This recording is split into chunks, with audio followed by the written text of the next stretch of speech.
You remember that nerdy kid, the one in middle school who spent a lot of time on the internet and dressed up in weird costumes? And sure, all that time on the internet and computers netted me a good job, but it wasn't my passion. That passion? Photography. And it turns out that photography was something that was already in my blood. So if you like cameras, film, chemistry, history, adventure, and a little bit of exploration, then I think we're going to get along just fine.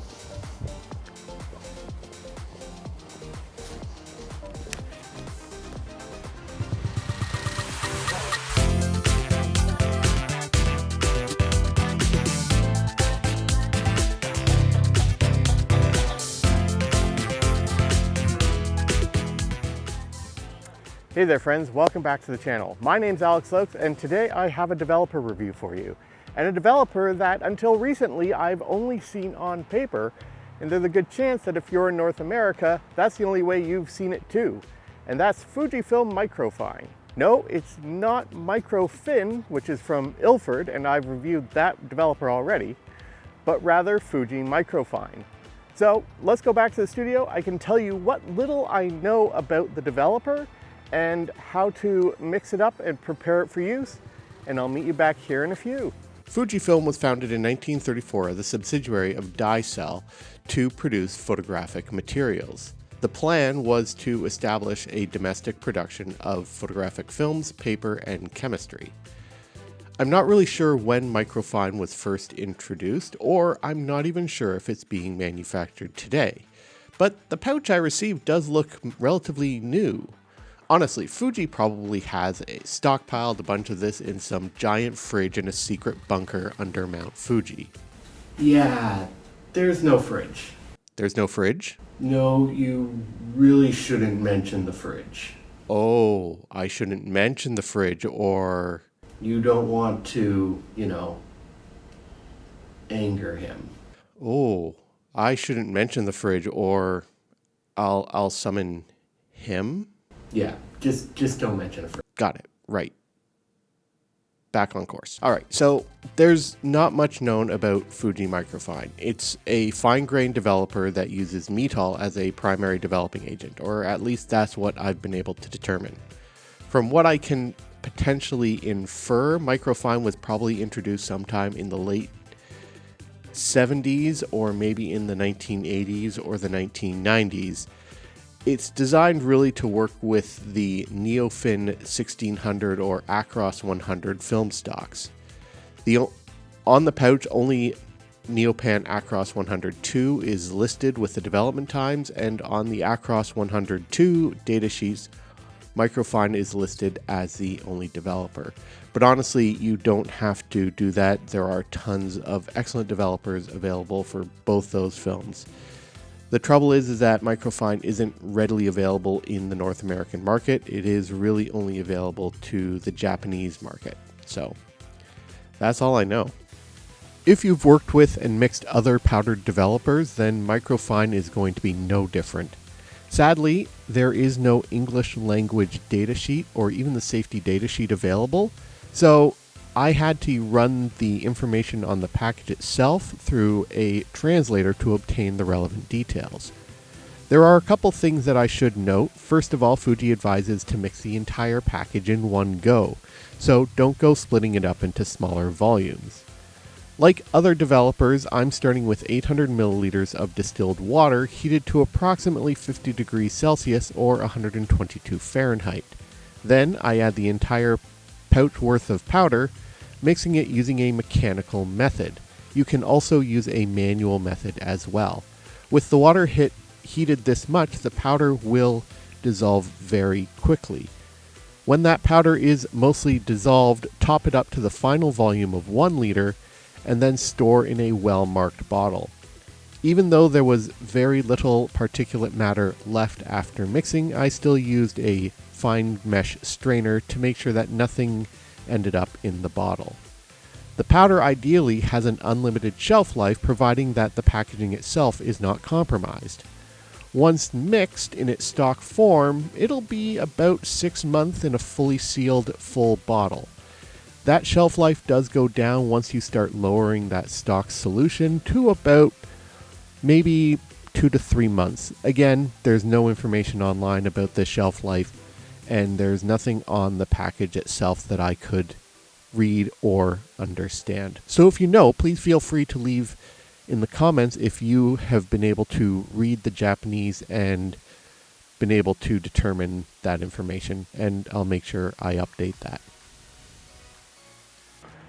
All right, so we are here in Oakville, Ontario, in Old Oakville, and it only makes sense that I'm going to be shooting a roll of Fujifilm Neopan Acros 102 through my Canon EOS Elan 7. I got the 28mm lens, the yellow filter, and I'm going to be rating the film at ASA 100 and developing it in stock microfine. So let's take a walk, and I can tell you a little bit about the applications for your package of Fuji Microfine. All right, let's go.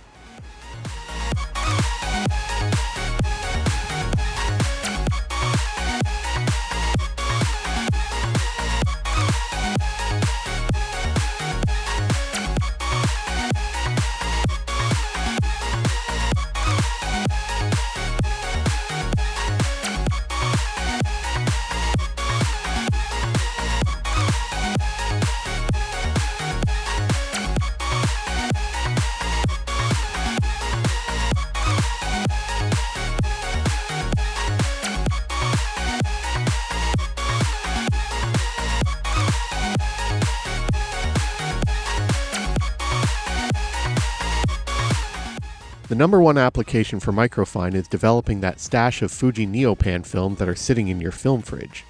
Microfine is specifically designed to deliver the best results from both Neopan 1600 and Acros 100, both the original and the Acros II versions of the film stock. While I haven't seen any times for Neopan 400, I'm sure it will do an excellent job on that film stock also.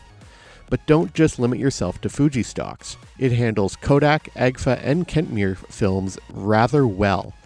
It also doesn't care if the film is a modern T-grained emulsion or a traditional cubic. I find that it works best with your mid-speed film, so anything really from 100 to 200, and that's where you're going to get that full box speed. Once you get above ASA 400, you're going to see a bit of a reduction in your film speed, especially when you're looking at 400 and 1600 speed films. And on slower films, anything really less than 50, you're going to get that bump up in your film speed. I mean, I ended up rating my RPX 25 at ASA 100 to develop it in Microfine. You also have some ability then to see a push-pull developing within a couple of stops of your box speed. I mean, I rated my T-Max 100 at 32, and it just did an excellent job on this process. So even though it's a little tricky to get here in North America, it's definitely not a film developer to sit on, because it is relatively good application if you have the films listed, and it is a bit limited.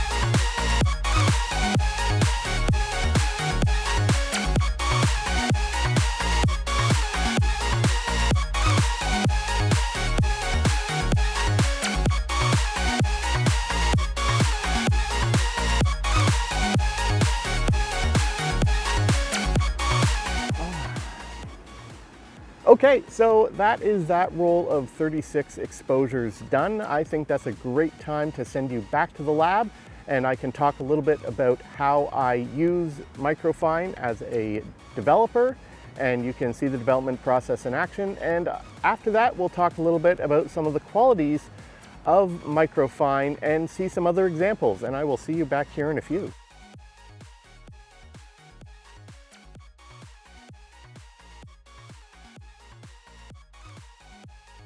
When it comes to developing, there is no special trick for working with Microfine. It works the same as any stock developer that you have in your kit. Microfin, Perceptol, D76, the list goes on. Like those, you have two ways of using this developer. First is in its stock form. You can reuse a stock developer for up to 8 rolls of 35mm film, or the equivalent number of 120 other medium format and sheet films. And at the cost of approximately $4.50 Canadian per liter, factoring in the shipping from Japan, it's pretty economical. There's no information about going beyond that 8-roll limit, but you can probably increase the amount of developing time. I would start, say, around 10% each subsequent roll, but your mileage may vary. And again, there is nothing on any sort of datasheet or the package itself to verify that information. You can also dilute Microfine 1-to-1, and then it becomes a one-shot developer. Use it once and dispose of it when you've exhausted the chemistry. The developing times in stock solution are short, so I would recommend using an acid stop bath, but they get much, much longer once you get into 1-to-1 territory. So you might be able to get away with a water stop bath. I personally still used acid because it was still fairly strong. Then just work with your regular fixing method. And if you are developing something like Acros 100 or other T-grain films, you're going to want to increase your fixing time for the best results. Once you're done, use your regular washing method. Microfine works well for both manual and automatic film processing methods.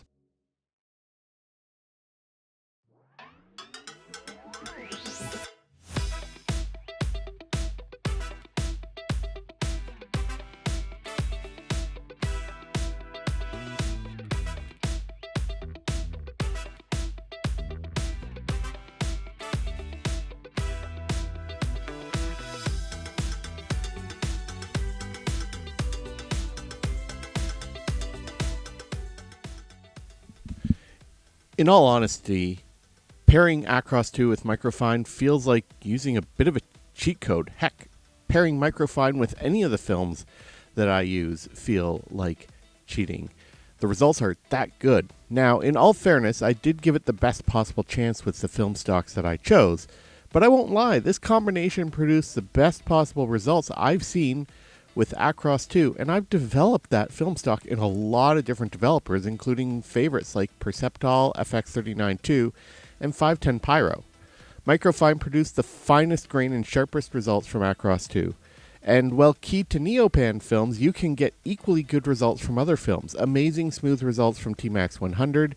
Even with the underexposure of RPX25, a film that can be difficult to manage, Microfine churned out amazing results. On XX, there was next to no grain, and only with Kentmere 400 did I see that marked increase in grain. But quality-wise, you're going to get excellent sharpness without a strong increase in grain, plus an overall smoothness and contrast, which adds to it. Like I said, this developer seems like a cheat, but man, I'm all for these results.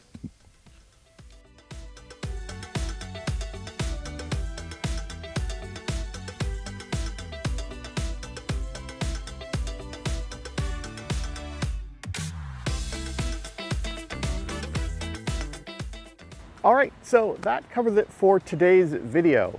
Let me know in the comments what your experience with Microfine has been if you have actually used it. Sadly, the problem is it is not readily available here in North America.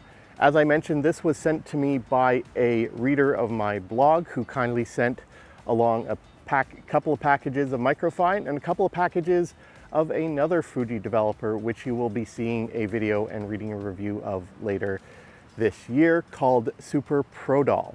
So hopefully you've enjoyed it.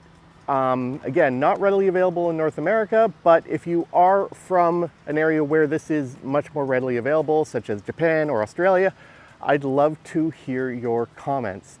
Also, if you have any questions for me about my life, my photography, pretty much anything, please leave them in the comments below using the hashtag AskALP, and I will get you the answers at the end of this year. So until next time, my friends, shoot what you love with what you love on what you love.